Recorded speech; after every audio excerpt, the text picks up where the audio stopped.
Hello friends, welcome to GK study. तो 965 का exam आपका दिसंबर में है जेईआईटी का, और आई होप आपकी उसकी तैयारी अच्छे से हो चुकी होगी। तो उसी तैयारी को आप आज चेकआउट करोगे। टॉप 15 क्वेश्चंस आपसे जो है वो पूछे जाएंगे। ऐसा भी नहीं है कि आपसे HTML के हाई लेवल के C++ के जो है वो क्वेश्चन पूछे जाएंगे। बेसिक से थोड़े ट्विस्ट करके क्वेश्चन पूछे जाएंगे ताकि आपकी अच्छे से रिवीजन हो सके। और आपको चेकआउट करना है कि आपको कितनी चीजें जो है वो अभी पढ़ने की जरूरत है। अभी थोड़ा टाइम है तो आप अच्छे से जो है वो रिवाइज कर पाओगे, ठीक है। तो पहला क्वेश्चन है यहां पर। पहले क्वेश्चन की बात करें तो castle clock is a type of which of the following computer. इनमें से किस कंप्यूटर का जो है वो निम्नलिखित में से टाइप है, कौन सा कैसल क्लॉक। देखिए, जब भी आप टाइप्स ऑफ कंप्यूटर पढ़ोगे तो आपको इसको डिटेल में पढ़ना पड़ेगा, ठीक है, ताकि क्वेश्चन कहीं से भी आ जाए। फॉर एग्जांपल, जैसे कंप्यूटर के अगर हम टाइप की बात करें तो दो तरीके से होते हैं। एक डाटा हैंडलिंग के बेसिस पर आपके टाइप होते हैं, दूसरे आपके किसके बेसिस पर होते हैं, साइज के बेसिस पर होते हैं। डेटा हैंडलिंग की अगर बात करें तो आपका जो है वो एनालॉग कंप्यूटर हो गया, डिजिटल हो गया, हाइब्रिड हो गया। और अगर हम बात करें यहां पर साइज की तो मिनी फ्रेम भी होता है, मिनी कंप्यूटर भी होता है, मेन फ्रेम भी होता है, सुपर कंप्यूटर भी। तो ये सारे डिपेंड करते हैं आपके कि जो आपका साइज क्या है और डेटा हैंडलिंग किस तरीके से होती है, ठीक है। बट यहां पर क्वेश्चन क्या पूछा गया है, यहां पर पूछा गया है कि कैसल क्लॉक जो है वो निम्नलिखित में से किस कंप्यूटर का एक एग्जांपल है। तो इसका जो सही आंसर है वो है आपका एनालॉग कंप्यूटर। तो ये चीजें आपको कब आएगी, जब आपने डिटेल में जो है वो पढ़ा होगा।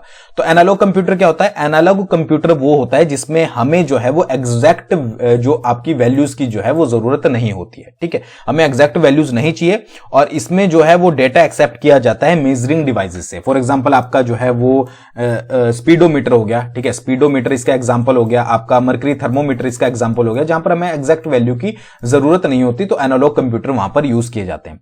अब इसके अलावा जो आपके एनालॉग कंप्यूटर होते हैं उनके एग्जांपल कौन कौन से हो गए? एक तो आपका कैसल क्लॉक हो गया, उसके अलावा आपका स्लाइड रूल जो होता है, जो रूलर, ठीक है, स्लाइड रूलर जो है वो आपका एग्जांपल है एनालॉग कंप्यूटर का।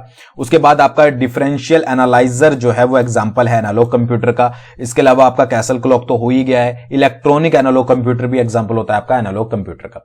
तो मैं ये कहना चाहता हूं आपको कि जैसे ज्यादा फोकस आप ये मत कीजिएगा कि आप C++ और HTML ही पढ़ते रहिए, ठीक है, और आप जो है वो बेसिक को अपना भूल जाएं। क्योंकि दिक्कत क्या होती है, जब आप एग्जाम में बैठते हो तो वहां पर फिर ये याद नहीं आता कि भाई थर्ड जनरेशन में कौन कौन सी लैंग्वेजेस यूज होती है, सेकंड में कौन कौन सी होती है, ऑपरेटिंग सिस्टम कौन कौन से यूज होते हैं, ठीक है, या फिर हम क्या क्या चीज जो है वो कहां पर यूज की जाती है। तो अगर आपका रिवीजन अच्छे से नहीं होगा तो रिवीजन अच्छे से कर लीजिएगा, तभी जो है वो आपको फायदा मिलेगा। C++ पढ़िए, HTML पढ़िए, MS Excel पढ़िए, सब कुछ पढ़िए, बट बेसिक जो है जैसे कि आपका टाइप्स ऑफ कंप्यूटर, फंडामेंटल क्या है, ठीक है, जनरेशंस क्या क्या होती है, वर्ड के बारे में सब कुछ, क्या क्या मॉडल्स क्या क्या होते हैं, OSI क्या है, TCP IP क्या है, ये सारी चीजें अच्छे से रिवाइज कर लीजिएगा। तो अगर अभी तक आपकी रिवीजन नहीं हुई है तो आप HP JOIT का हमारा PDF मास्टर कोर्स ज्वाइन कर सकते हैं। 95 तो नहीं बट 50% से ज्यादा आपको डिस्काउंट मिलेगा। JOIT 2022 कूपन कोड यूज कीजिएगा। देखिए, 140 क्वेश्चन जो है वो कंप्यूटर के पूछे जाएंगे। अब ये सोच लीजिए 140 में आपका सब कुछ पूछा जाएगा, चाहे वो आपका HTML हो, MS Excel हो, MS Word हो, पावर पॉइंट हो, जनरेशंस हो, बेसिक हो, सब कुछ आपका वहां पर पूछा जाएगा मिक्स मसाला करके। तो उसको आप रिवाइज कर सकते हो अच्छे से जीके स्टडी के PDF कोर्स के साथ, जहां पर आपको MCQs हाल ही में ही जो है हमने 500 MCQs की जो है वो PDF ऐड करी है, ताकि आप अच्छे से जो है वो चैप्टर वाइज रिवाइज कर सके और डिटेल में उसको जो है वो समझाया भी है। अगर कोई MCQs है तो उसका ऑप्शन में मतलब कि आपको डिटेल मिलेगी। तो वो चीज जरूर एक बार आप चेकआउट कीजिएगा और जाकर जो है वो ज्वाइन कीजिएगा, ताकि आपकी अच्छे से तैयारी हो सके और आप एक सीट अपनी जो है वो पक्की कर सके। नेक्स्ट क्वेश्चन की बात करते हैं। नेक्स्ट क्वेश्चन है which type of operating system are generally used in third generations of computer. अब देखिए, यहां पर जो जनरेशंस बच्चे पढ़ते हैं तो उसमें सबसे बड़ी चीज क्या होती है कि वो यही पढ़ते हैं कि भाई डेट क्या है और क्या क्या चीजें उसमें यूज हो रही है। मैं आपको बता दूं कि जनरेशन जब भी आप पढ़ोगे तो सबसे पहले तो डेट कब से कब तक थी, जो कि आपको इंटरनेट पर वेरिएशन मिलती रहेगी। तो जो आपने पढ़ ली वो सही है, बाकी उसके हिसाब से आप अंदाजा लगा लोगे जब आप एग्जाम में बैठोगे।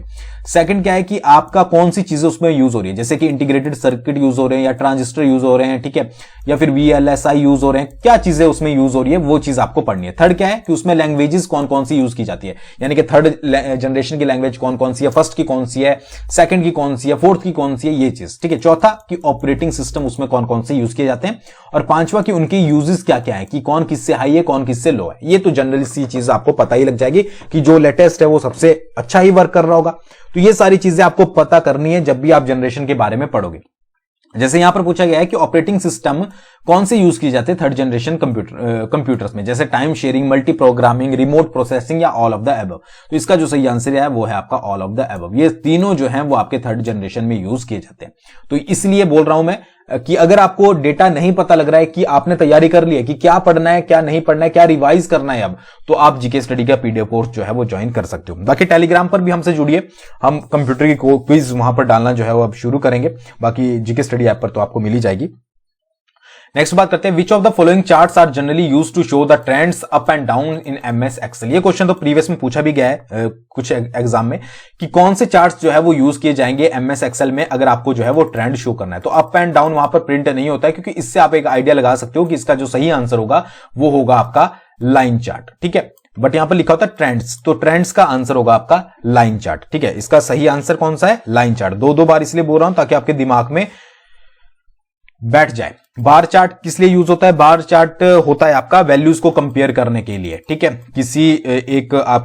किसी फ्यू कैटेगरीज में जो है वो वैल्यू को अगर आपको कंपेयर करना है तो उसके लिए बार चार्ट जो है वो यूज होता है। बाकी कॉलम चार्ट भी आपका एमएस एक्सेल में होता है, सरफेस चार्ट भी होता है। कई बार यही आ जाता है कि इनमें से कौन सा चार्ट जो है वो एमएस एक्सेल में नहीं होता है। पाई चार्ट भी जो है वो आपका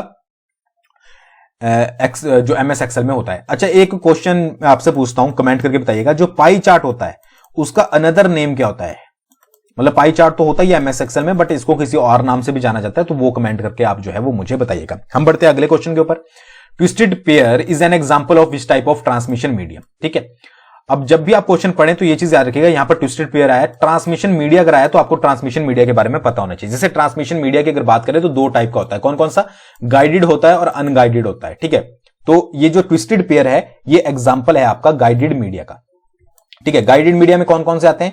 आपका कोएक्सियल केबल आता है, सेकंड आपका जो है वो फाइबर आता है, उसके बाद आपका ट्विस्टेड पेयर आता है। ठीक है, तो कोएक्सियल, फाइबर और ट्विस्टेड ये किसके एग्जांपल है? गाइडेड मीडिया के। अब ये भी फर्दर डिवाइड होते हैं, जैसे कि आपका कोएक्सियल आपका जो है वो बेस बैंड और ब्रॉड बैंड में डिवाइड होता है, बेस बैंड और ब्रॉड बैंड, और ट्विस्टेड पेयर आपका अनशील्ड और शील्डेड में जो है वो डिवाइड होता है। तो अनगाइडेड भी आपको इसी तरीके से पता होना चाहिए, गाइडेड भी इसी तरीके से पता होना चाहिए। तो ट्रांसमिशन मीडिया अगर आपसे पूछे जाए कितने टाइप के होते हैं, तो दो टाइप के होते हैं।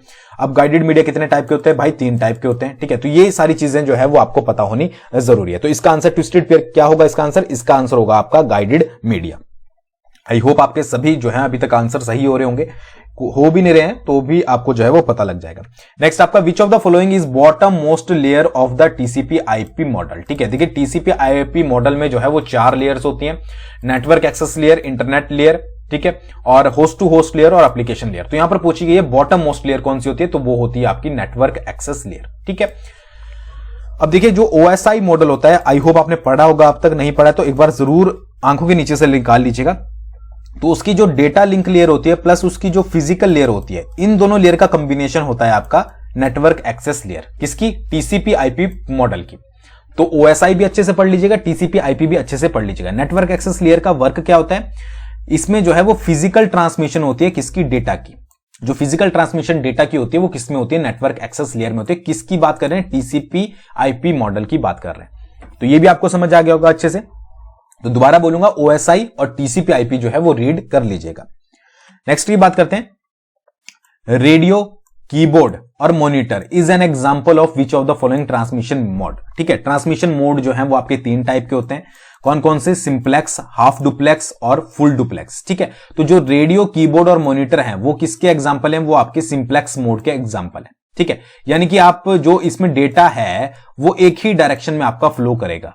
ये तो आप समझ गए होंगे, इतना तो आपको पता ही होगा कि कीबोर्ड से आप इनपुट दे सकते हो, कीबोर्ड से आप आउटपुट तो कुछ ले नहीं सकते। मॉनिटर से आप आउटपुट ले सकते हो, कुछ देख रहे हो, मान लीजिए आप टीवी में कुछ देख रहे हो तो उससे सिर्फ आप देख रहे हो, एक ही डायरेक्शन में जो है वो डेटा का फ्लो हो रहा है। ऐसे रेडियो है, आप न्यूज सुन रहे हो, आप सॉन्ग सुन रहे हो, एक ही डायरेक्शन में डेटा का फ्लो हो रहा है। हाफ डुप्लेक्स की बात करें तो इसमें क्या होता है कि दोनों डायरेक्शन में जो है वो आपका डेटा फ्लो होता है, बट एक टाइम पर जो है वो एक ही डायरेक्शन में होता है। जैसे कि आपका वॉकी टॉकी, वॉकी टॉकी क्या होता है? आप इधर से हेलो बोलोगे तो जैसे ही वो वहां पर रिसीव होगा उसके बाद वो हेलो बोलेगा तो यहां पर रिसीव होगा। तो ये क्या होता है हाफ डुप्लेक्स का, कि भाई दोनों जो आपकी डायरेक्शन होती है उसमें डेटा का फ्लो होगा, बट कब होगा? एक टाइम पर एक डायरेक्शन में। अब जो फुल डुप्लेक्स होता है इसमें दोनों डायरेक्शन में होता है और एक ही टाइम में होता है। जैसे कि आपको मोबाइल फोन, भाई दोनों बात कर रहे हैं, कुछ भी बात कर रहे हैं, आपको भी सुनाई दे रही है, उसको भी सुनाई दे रही है। तो ये याद रखिएगा, ट्रांसमिशन मोड आपके 3 टाइप के होते हैं, simplex mode, half duplex mode और फुल डुप्लेक्स मोड।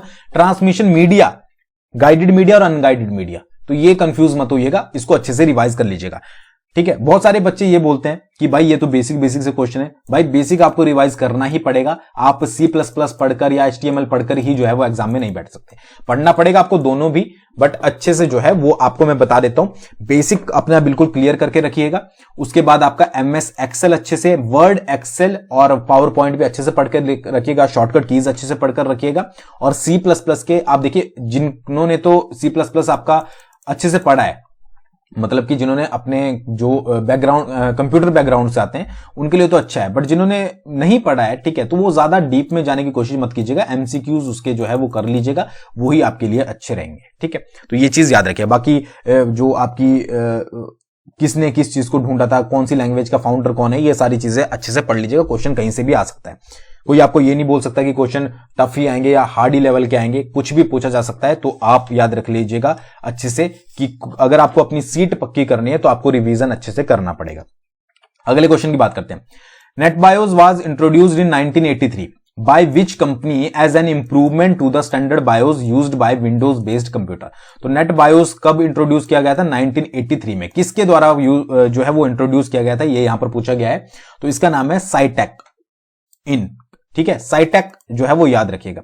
साइटेक जिसको अब जो है वो इसका कुछ और नाम है HUGHER, ठीक है, लैन सिस्टम इसको बोला जाता है, बट आपको जो है वो साइटेक ही याद रखना है। और बाकी नेट बायोस कब इंट्रोड्यूस किया गया था? 1983 में, ये भी आपको याद रखना है।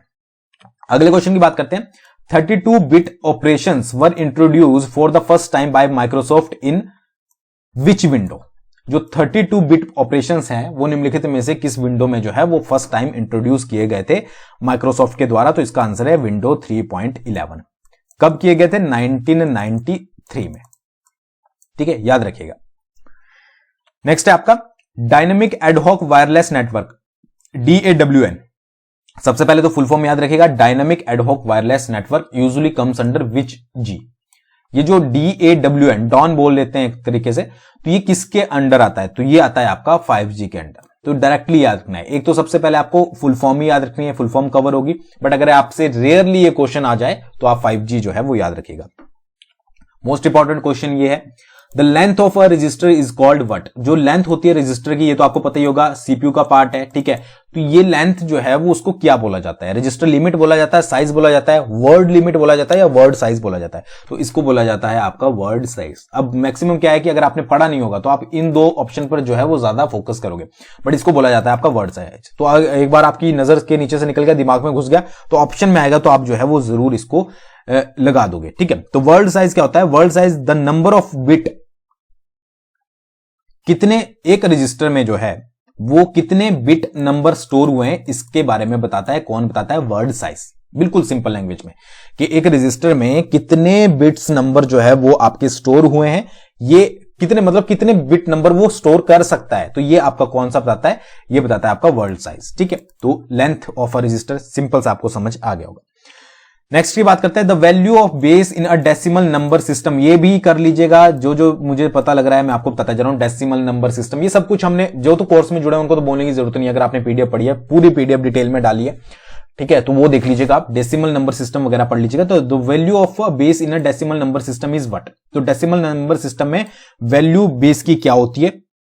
तो वो होती है आपकी 10। याद रखिएगा 10, क्योंकि जो आपके नंबर सिस्टम जो है वो 10 डिजिट जो है वो, जो डेसिमल नंबर सिस्टम होता है वो क्या होता है? 10 डिजिट कंटेन करता है। कितने से कितने तक? 0 से लेकर 9 तक। तो ये भी याद रखिएगा। एक चीज और इंपॉर्टेंट मैं आपको बता देता हूं, बेस जो होता है, बेस जो वैल्यू ऑफ बेस यहां पर लिखा है, बेस को जो है वो आपका रेडिक्स के नाम से भी जानते हैं। तो कई बार क्वेश्चन ये भी बन सकता है कि भाई बेस का अनदर नेम क्या है? तो रेडिक्स। ये भी याद रखिएगा, ठीक है। नेक्स्ट क्वेश्चन बात करते हैं, the hexadecimal representation of 14 is what. ठीक है, जो हेक्साडेसिमल रिप्रेजेंटेशन होगी 40 की, वो निम्नलिखित में से क्या होगी? तो वो होगी आपकी ई। किस तरीके से? 10 जो होता है वो ए, ठीक है, 11 बी, ठीक है, उसके बाद 12 आपका सी, 13 आपका जो है वो डी, 14 आपका ई और 15 आपका एफ। तो इस तरीके से याद रखिएगा, आपका इसका आंसर होगा 14 का ई। ठीक है, नेक्स्ट बात करते हैं, which of the following computers are lower than mainframe computer in terms of speed and storage capacity. अभी इस टाइप के क्वेश्चन कई बार बहुत बार एग्जाम में आ जाते हैं, है तो कुछ नहीं है तो सिंपल सा एक टाइप ऑफ कंप्यूटर का क्वेश्चन, बट अगर आपने डिटेल में नहीं पढ़ा है कि भाई मेन फ्रेम कंप्यूटर में क्या क्या होता है और वो किस कंप्यूटर से जो है वो हाईली वर्क करता है, तो यहां पर आपको कंफ्यूजन जो है वो क्रिएट हो जाती है। तो यहां पर पूछा गया है which of the following computer are lower than mainframe computer, lower होते हैं मेन फ्रेम कंप्यूटर से इन टर्म्स ऑफ स्पीड और स्टोरेज, तो इसका आंसर है आपका मिनी कंप्यूटर। ठीक है, इजी था, आपको मेरे को पता है आपको आ गया होगा, बट उनके लिए इजी नहीं रहेगा जिन्होंने पढ़ा नहीं है। ठीक है, तो याद रखिएगा। नेक्स्ट है, a topology that is responsible for describing the geometric arrangement of component that make up the LAN. ठीक है, कौन सी टोपोलॉजी है जो कि रिस्पॉन्सिबल है ज्योमेट्रिकल अरेंजमेंट कंपोनेंट की, जो कि लैन बनाती है। ठीक है, लोकल एरिया नेटवर्क। तो इसका जो सही आंसर है वो है आपका फिजिकल लैन टोपोलॉजी। याद रखिएगा, फिजिकल लैन टोपोलॉजी। नेक्स्ट की बात करते हैं, अ टोपोलॉजी दैट इन्वॉल्व्स टोकन। ठीक है, टोकन जो है वो निम्नलिखित में से किस टोपोलॉजी में होता है। टोपोलॉजी के बारे में सब कुछ पढ़ लीजिएगा, स्टार टोपोलॉजी क्या होती है, रिंग क्या होती है, बस क्या होती है, किस तरीके से वर्क करती है, ये सारी चीजें जो है वो आपको पढ़नी है। ठीक है, तो बट यहां पर पूछेगा टोकन किस टोपोलॉजी में यूज होते हैं, तो टोकन होते हैं आपके स्टार नहीं, रिंग टोपोलॉजी में यूज। ठीक है, रिंग टोपोलॉजी में क्या होते हैं, आपके टोकन यूज होते हैं, और जो सेंडिंग और रिसीविंग होता है डेटा का, वो आपकी टोकन्स की फॉर्म में किया जाता है। तो इसीलिए बोल रहा हूं एक एक पॉइंट को जो है वो अच्छे से रीड कर लीजिएगा, रिवाइज कर लीजिएगा, अभी भी आपके पास टाइम है। तो ये कुछ क्वेश्चन थे, 15 क्वेश्चन थे। आई होप आपको पसंद आए होंगे। पसंद आया तो कमेंट करके जरूर बताइएगा, आपके लिए और वीडियो लेकर आएंगे। नहीं पसंद आया तो भी बताइएगा। ठीक है, तो बाकी कोर्स को आप एक बार जरूर विजिट कीजिएगा, आपके लिए मेहनत की जा रही है उस पर, तो आप अगर उसको मतलब आप उससे जुड़ेंगे और आपका जो है वो थोड़ा बेनिफिट हो जाए तो हमारे लिए ही जो है वो बढ़िया है। थैंक्स फॉर वॉचिंग, बहुत जल्दी मिलेंगे नेक्स्ट वीडियो के साथ।